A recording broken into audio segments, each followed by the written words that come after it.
Anyone fascinated by the natural world has probably wondered why some animals have such strange-looking sense organs. The elephant with its huge ears, the antennae of a butterfly, which up close look like feathers, the snake with its split tongue. And what about less obvious enhancements, like the sensory cells on a crocodile's skin? Surely these evolutionary traits aren't just for decoration. In fact, the size, shape, and location of these animal sense organs is all for a purpose. And just like us, animals rely on their senses to communicate with each other, find their way around, stay safe, and most importantly, to find food. When you see how superior some animal senses are compared to those of humans, you might wonder how we ever managed to stay on top of the food chain. Animal super senses. You won't believe what's possible.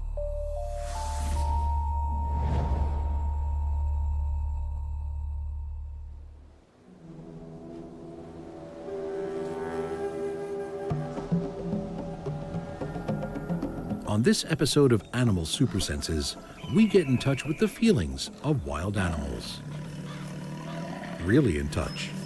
Because animals, just like humans, rely heavily on their sense of touch every day in every way.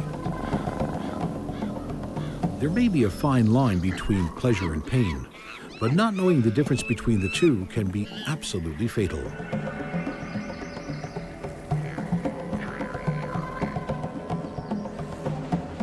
The sense of touch does more than tell us about that ant biting into our skin, or helps a grizzly bear to keep hold of a slippery salmon when he is hungry.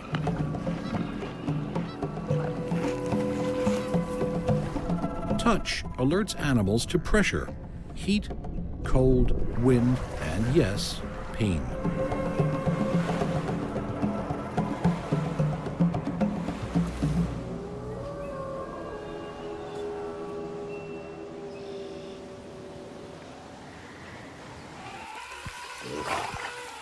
Helping them to catch food, manipulate objects in their paws, but also to navigate and communicate.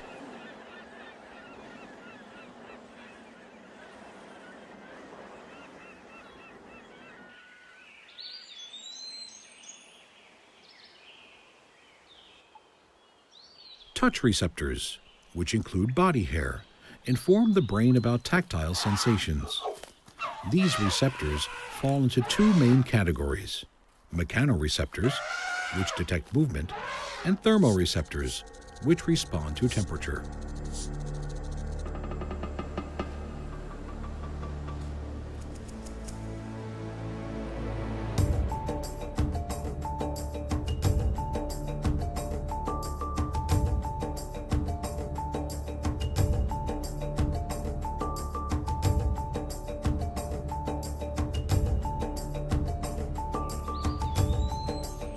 On the vast plains of the African savanna, there is an animal not famed for its sensitivity, when perhaps it should be.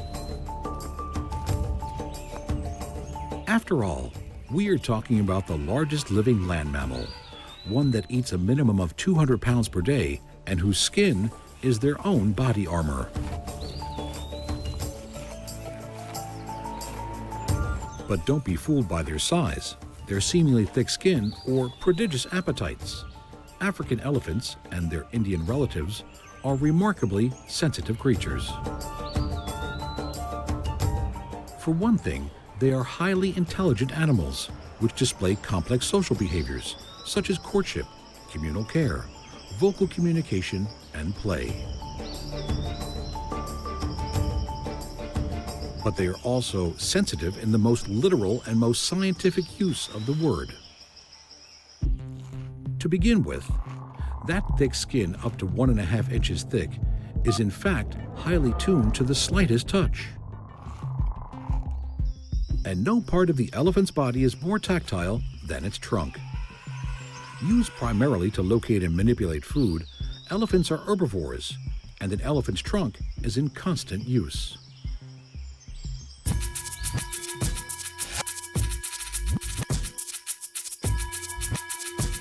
They are remarkable for their strength as well as sensitivity, able to pick up objects in excess of 500 pounds in weight.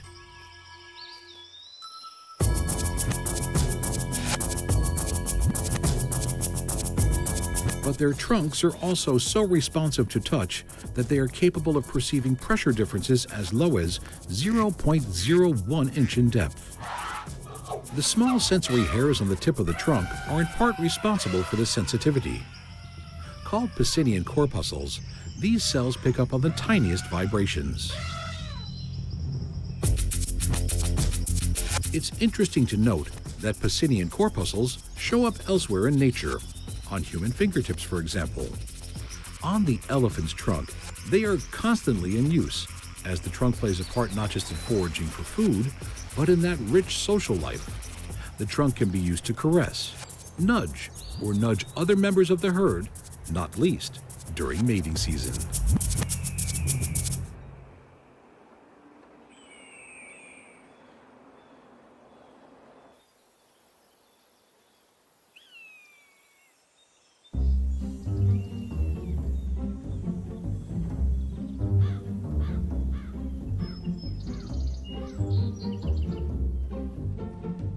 Well, as the old saying goes, you scratch my back and I'll scratch yours. Mutual grooming is an important and practical way for social animals not only to look after one another, but also to form bonds. There can be few bonds in the wild stronger than a mother kangaroo and her baby Joey. While still the tiniest infant, it climbs from its mother's abdomen to her pouch and stays there for over 6 months.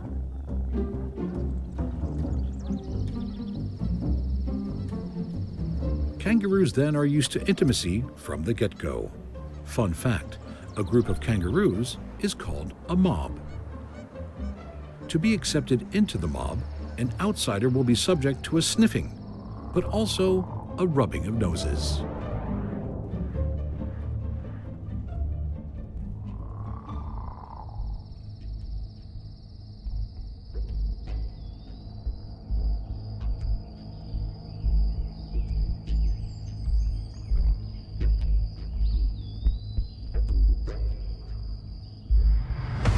Mutual grooming and touching may then proceed uninhibited. But rub a kangaroo the wrong way and it could come to blows. Ritualized fighting, or as it looks to us, boxing, is a part of this marsupial's tactile toolkit.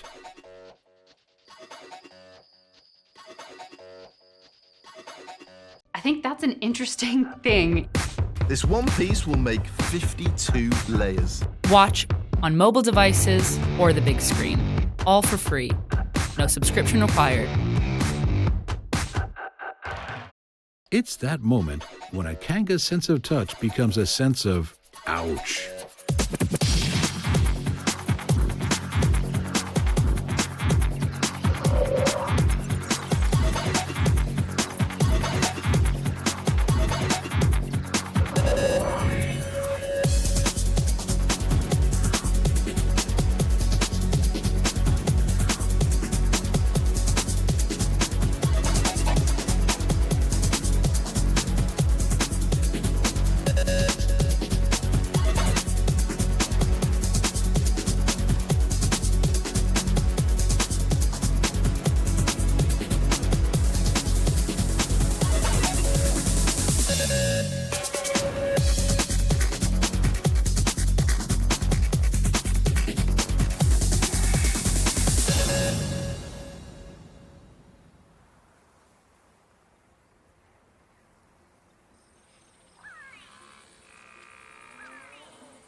Tens of thousands of miles away from the Australian outback, on the Serengeti National Park, another very distinctive mammal uses touch to strengthen bonds between family and herd.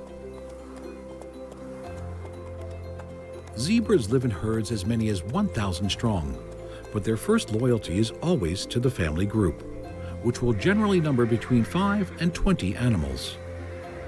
They will maintain these bonds over many years. The bonds are strong.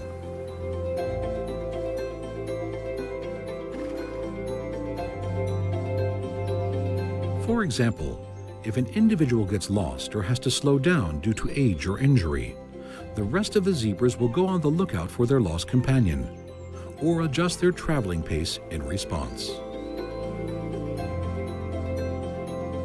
Something that strengthens those bonds are mutual groomings, where zebras line up alongside each other, neck and neck and cheek to cheek as it were, and nibble the hair on each other's neck and back. That actually looks like fun.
The sensory hairs on the skins of mammals plays a big part in their sense of touch.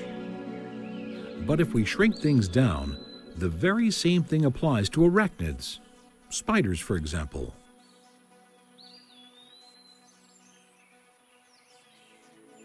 This small but serious-looking customer is a trapdoor spider. It's able to detect vibrations and movement through the tiny sensory hairs on its body.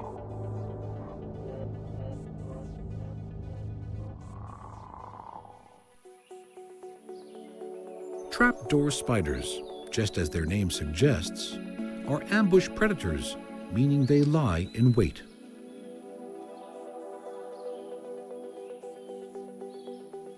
Just biding their time until their spidey sense feels a vibration, and then they pounce. And then it is all over.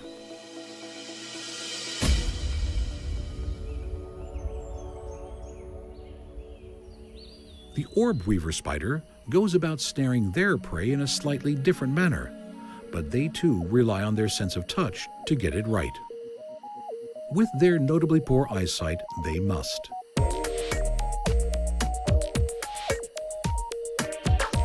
The webs they so cleverly weave are not there only to ensnare their prey, although they do that very effectively too. The orb weaver spider's web also extends their range of feeling or sense of touch.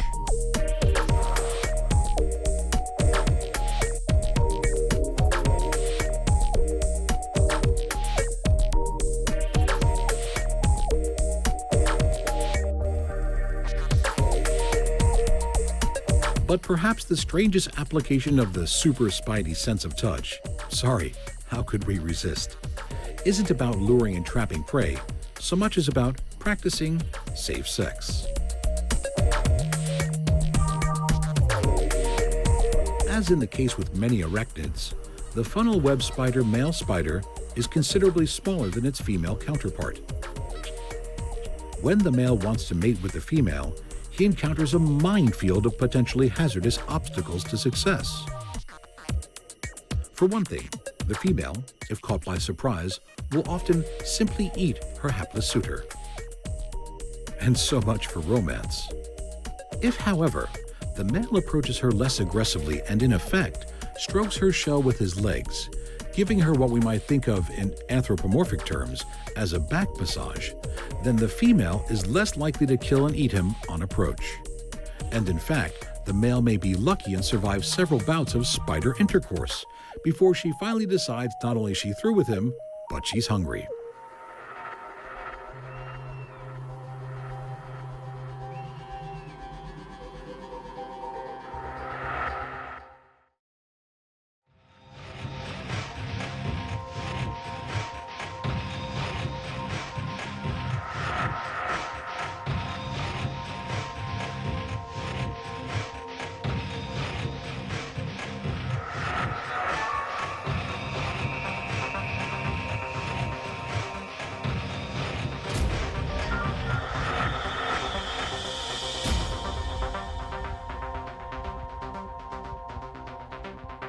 The sting is in the tail when it comes to scorpions. If you ever feel their touch, it may be the last thing you feel.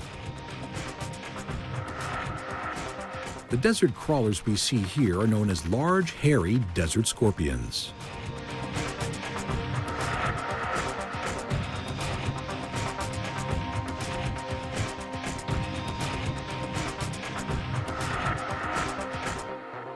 These scorpions still come with the same elongated body, the same segmented tail, and yes, the same venomous stinger at the end of that tail.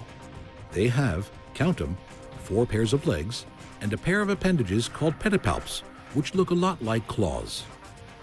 These work like pincers, excellent for grasping hold of prey and for defense. Not only are they standard equipment for insect aliens in every science fiction movie you've ever seen, they're also highly intricate pieces of equipment. Fine sensory hairs pick up on windborne vibrations. Tiny organs on the tips of their legs can detect vibrations in the ground.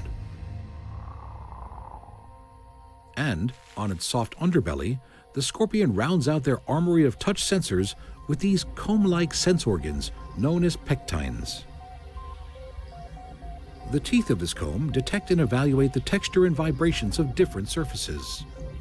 Hair sensors come in all sizes, from the microscopic to the outsized.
Whiskers, such as the ones you see on this cheetah out on the prowl of the East African grasslands, are an example of hair sensors you can definitely see for yourself.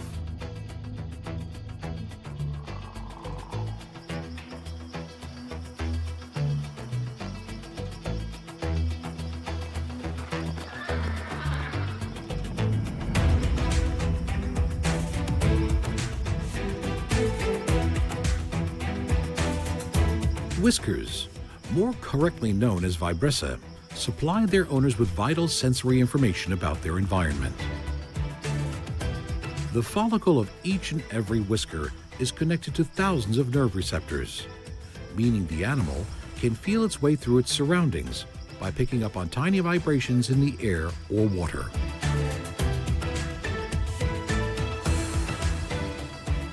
No doubt this comes in handy for the cheetah, but this cat does its hunting during the day.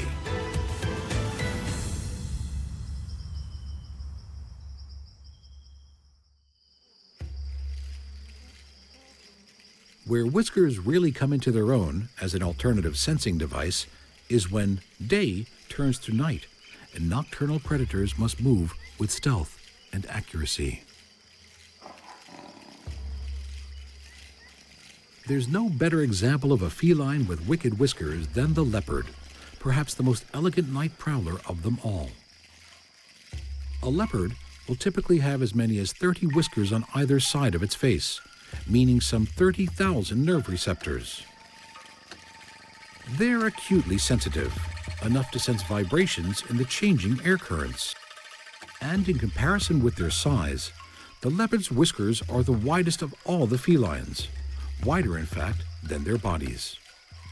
Sad to say, in Asia, leopard whiskers are prized for the wrong reasons. Used in dubious medicines, they are another reason that poachers hunt this magnificent creature.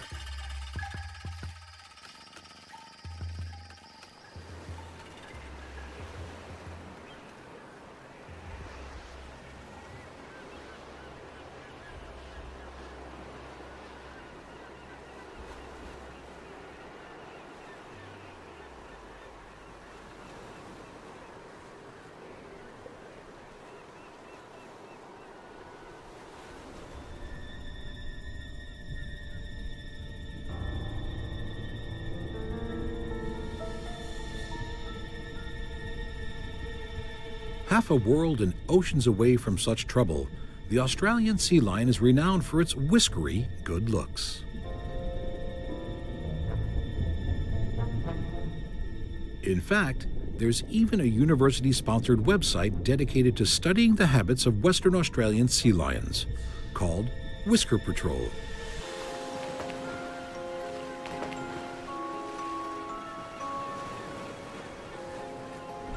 But their facial hair isn't for decoration, nor does it have as much a part to play when the Aussie sea lion wanders onto dry land. No, their whiskers really come into their own when the Australian sea lion goes underwater, close to the sea floor.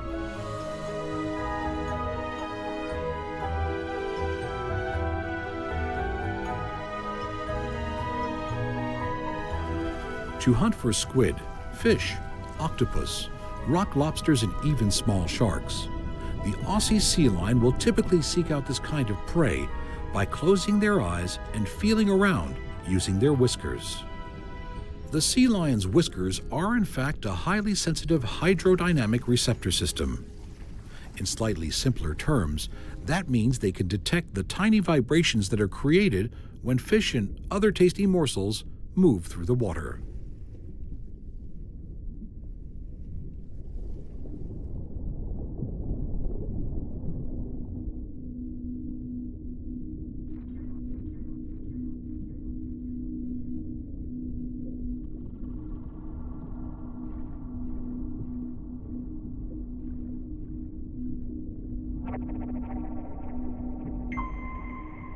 One of the creatures the sea lion hunts for is, as mentioned, the octopus.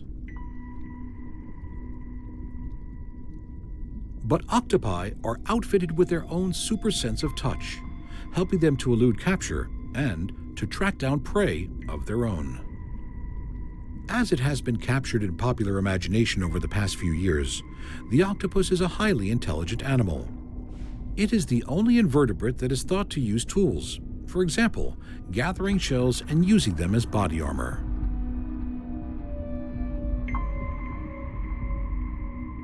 Octopuses have even been known to break out of their aquariums and get into others in the hunt for a good meal. There are even cases where octopi have clambered aboard fishing boats and opened up the hold to get at the crabs within. But how do they do all that? Well, their unusually high intelligence doesn't hinder them, but they go a long way by utilizing their super sense of touch. The blue-ringed octopus, depicted here, is commonly found in tide pools and coral reefs of the Pacific and Indian Oceans. As with all of their kind, they have 2 eyes and 4 pairs of arms. Now, on each arm, there are 2 rows of off-white colored suckers that can be moved independently. There are thousands of these little suckers on an octopus's body, and every one of those suckers may contain up to 10,000 neurons that detect the slightest touch, as well as taste. What you most certainly don't want to do is to come into close contact with a blue-ringed octopus. The venom it unleashes when it seizes its prey is said to be over 1,000 times more lethal than cyanide.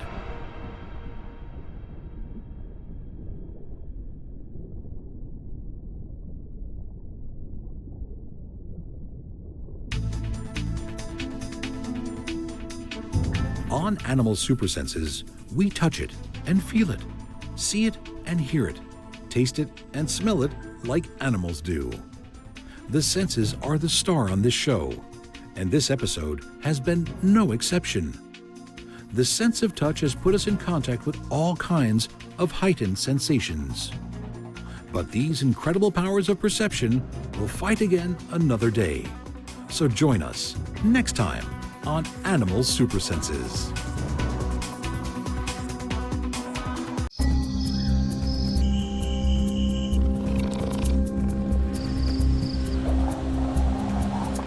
Anyone fascinated by the natural world has probably wondered why some animals have such strange-looking sense organs. The elephant with its huge ears. the antennae of a butterfly, which up close look like feathers. The snake with its split tongue.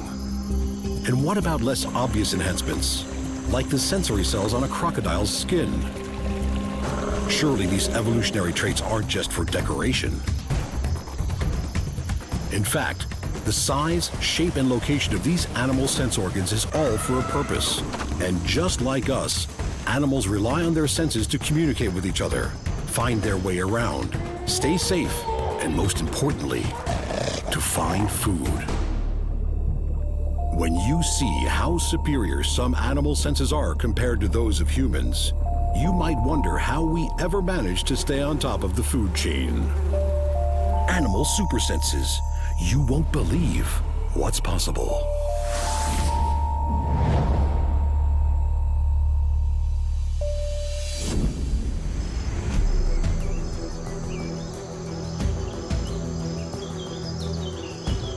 On this episode of Animal Super Senses, we examine how things taste and how vital scent is from the animal perspective. You may think that there are no gourmets in the natural world. After all, animals eat for survival, not for enjoyment as we know it. So surely only humans are capable of differentiating one taste from another. Actually, it's much more complicated and interesting than that. In the animal world, the distinction between taste and scent tends to be more blurred. For example, for terrestrial animals, those that walk on land, taste is all about detecting chemicals called tastants that stimulate the sensory cells in a taste bud. But their sense of smell will also detect the scent of odorants carried through the air. In mammals, taste receptor cells are scattered all over the tongue. In other creatures, they can be located in some fairly odd places. How taste and smell receptors work underwater, well, it's a whole other world.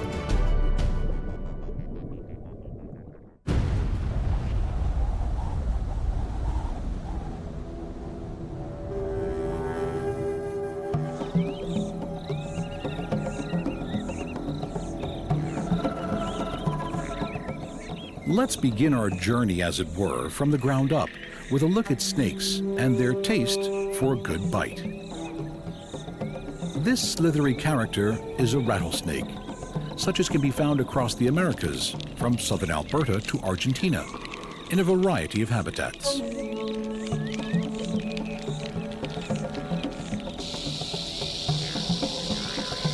The one thing that all rattlesnakes have in common with other snake breeds is their uniquely good taste.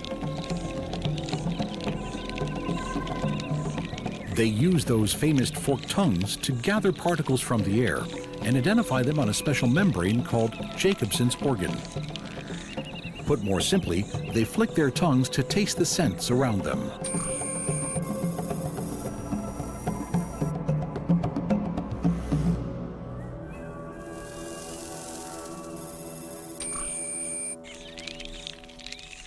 So next time you see a snake sticking its tongue out at you, remember, it's not trying to sting you from afar, but searching for prey.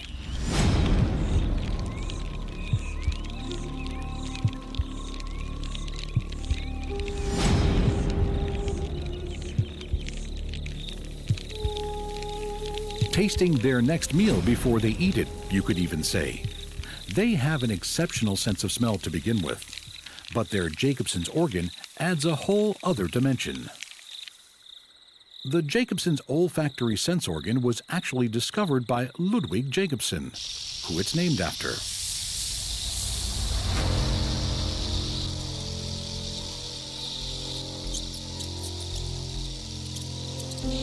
The organ that now bears Jacobson's name is located on the roof of the mouth in many reptiles and mammals. Mammals would include us, surely. Well, apparently, humans are an exception.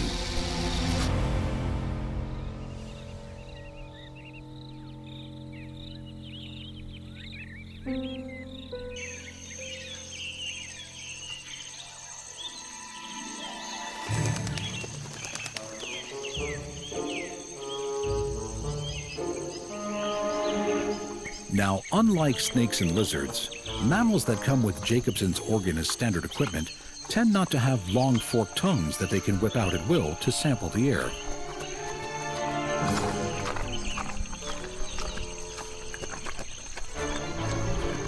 So instead, they do something else. It's called flemening. Domestic cats do it, for instance. And so does this character, the tapir. Looking a bit like a pig with a trunk, tapirs actually belong to the same family as the horse and the rhinoceros. They can be found in the jungle and forest regions of Central and South America and in Southeast Asia.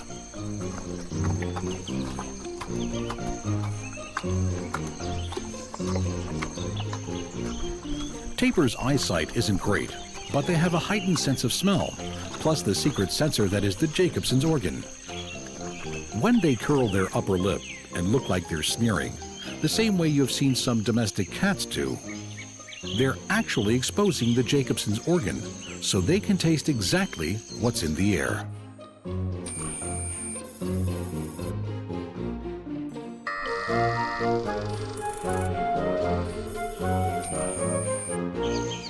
The tapir is an herbivore.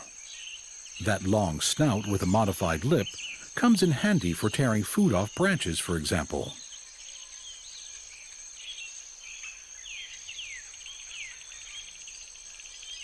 What the leaves taste like to the tapir, perhaps we'll never know, but we do know how it finds its sustenance.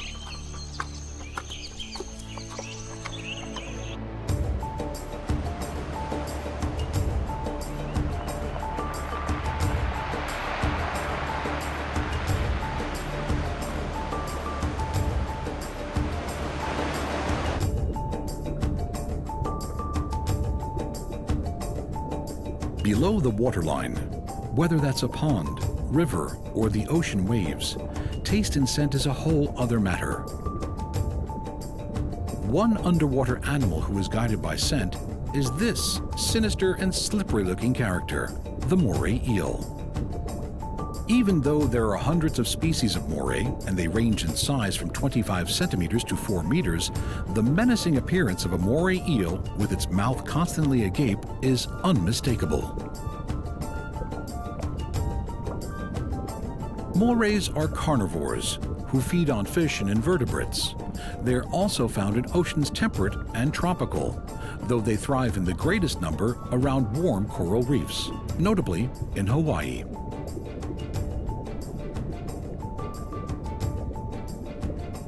They have something of a reputation for aggression and what might even be called a bad temper. But actually, when they sense humans approaching, they usually flee or hide in crevices.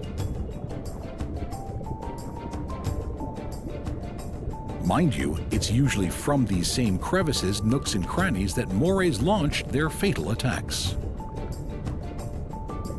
When they do, they are led, as it were, by the nose. Moray eels' eyesight is poor, and they rely on their tube-shaped nostrils to scent and seek out prey. Fascinatingly, one of the moray eel's preferred victims, the octopus, has evolved a chemical in its jet black ink, which is capable of neutralizing the moray eel's powerful sense of smell.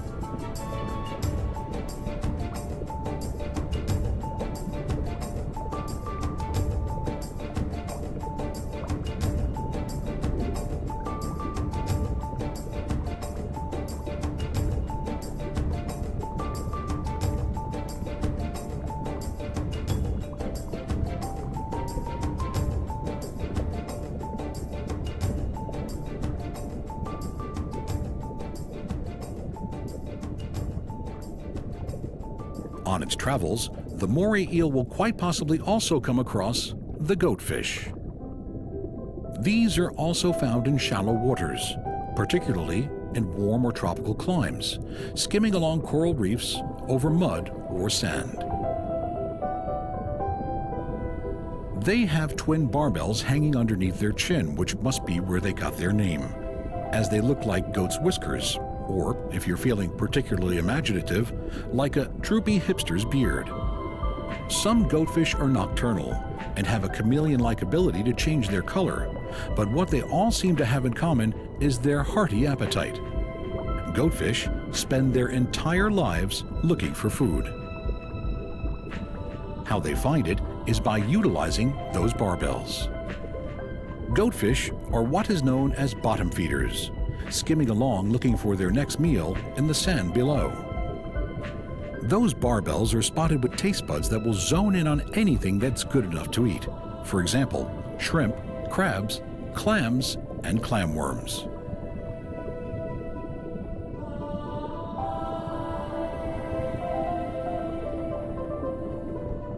Goatfish are guided by their sense of taste and smell to their next meal, and the one after that, and the one after that.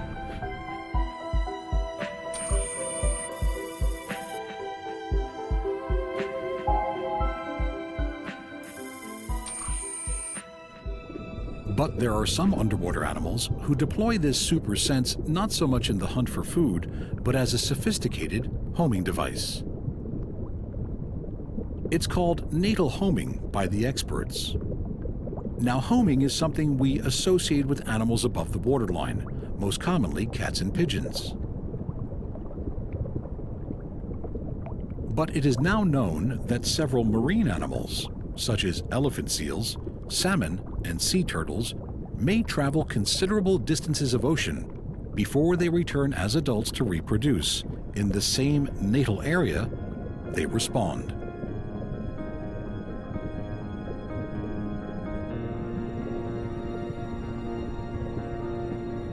Sea turtles outlived the dinosaurs, yet today, 5 of 7 species are on the endangered species list.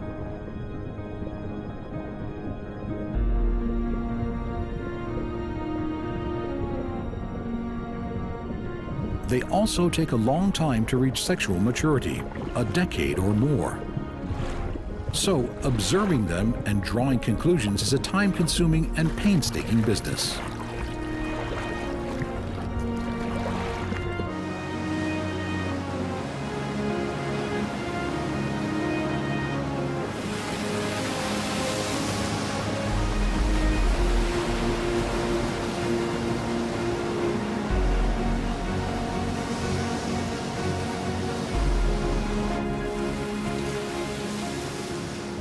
Sea turtles spend their whole lives at sea, except when adult females come ashore to lay eggs in the territory where they were born.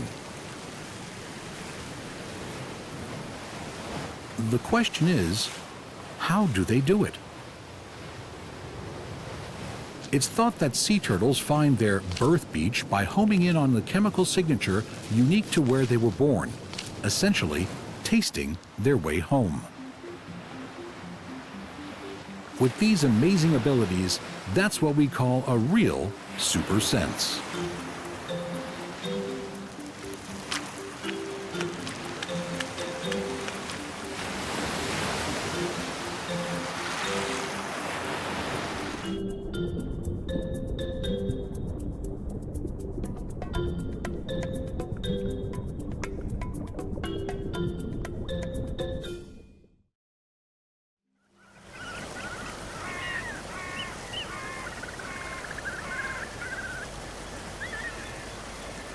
The case of the salmon's homing instinct is another baffler.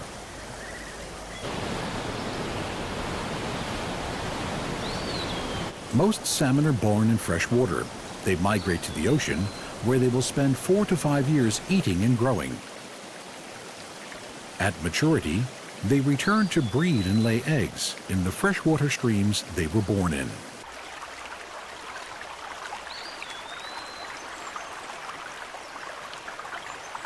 When they return to fresh water to breed, it was assumed that salmon use the scent of the water to find their home stream, and certainly the salmon's olfactory sense is astonishing. But now, scientists are starting to question if salmon also navigate using the Earth's magnetic field. Either way, those are some super senses the salmon deploys.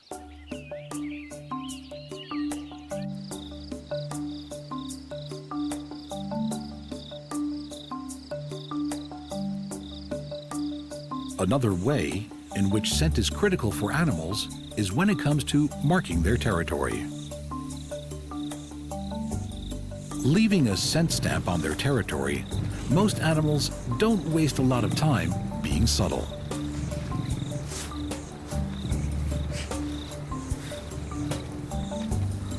The lion urinates on a tree to mark the boundaries of his kingdom and advise any other lions who come along that this tree is taken.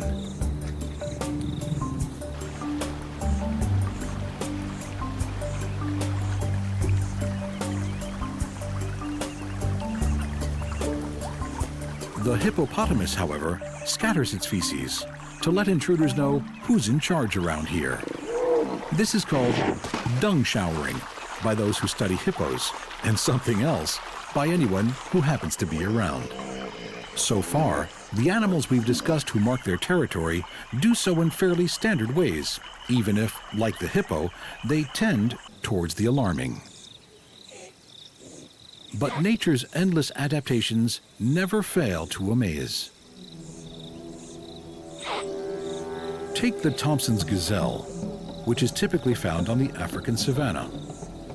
The male Thompson has a particularly odd way of marking its territory. When it's mating season, they establish breeding grounds by leaving their scent in an unusual manner, secreting a smelly substance from a gland below its eye. The Thompson's gazelle sticks the stuff on grass stems to ward off male interlopers and attract females.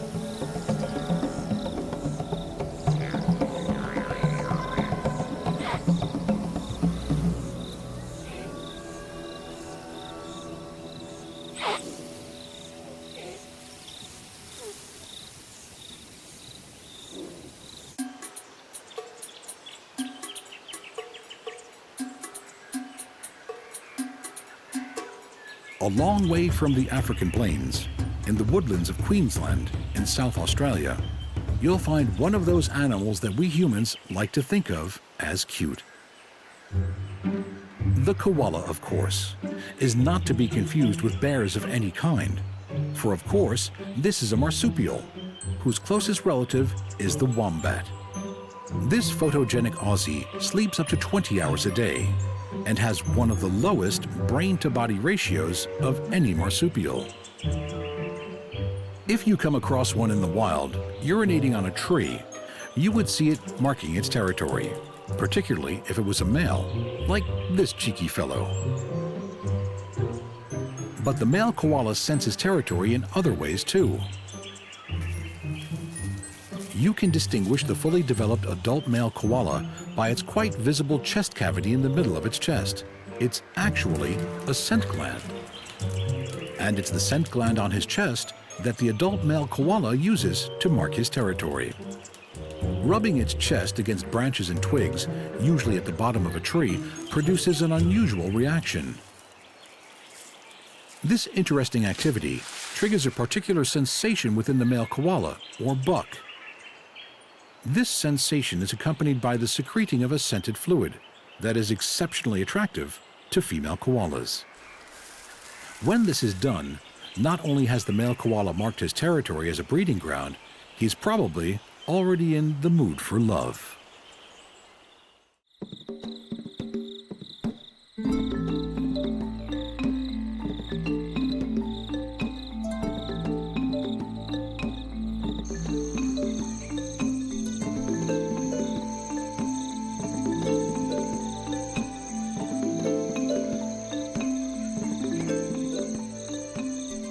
The bolus spider, also known as the angling spider, uses sex pheromones to ensnare its prey. It's known as aggressive mimicry, where a predator copies something from their prey in order to confuse or entice it. The bolus spider emits a pheromone indistinguishable from the female moth and lures male moths to their doom. It's a key weapon in the bolus spider's arsenal, as this is one spider that doesn't catch its victims in the usual web. Instead, they hunt using a sticky capture blob at the end of a line, which they swing at male moths, drenched, of course, in false scent.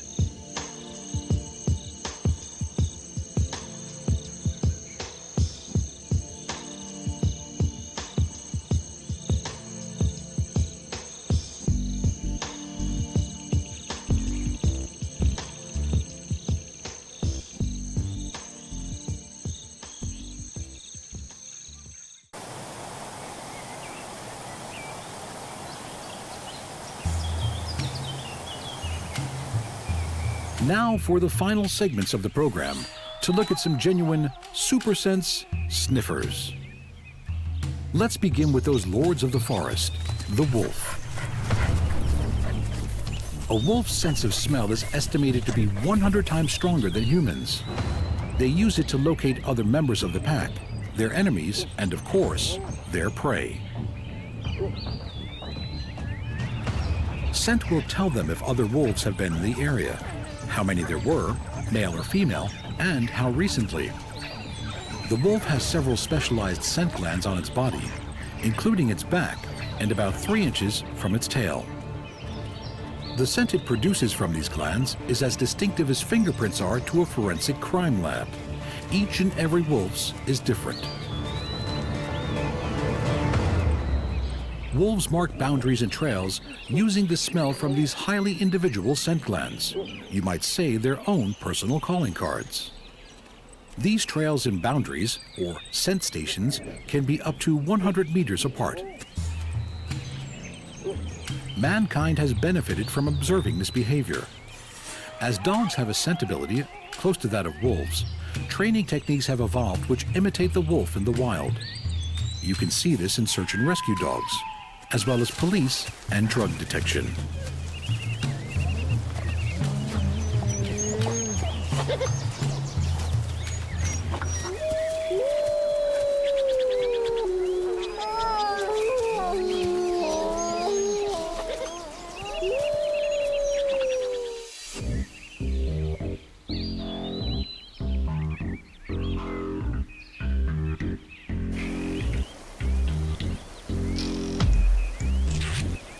Second of the super scent sniffers, one of the greatest noses on Earth, belongs to the mighty bear.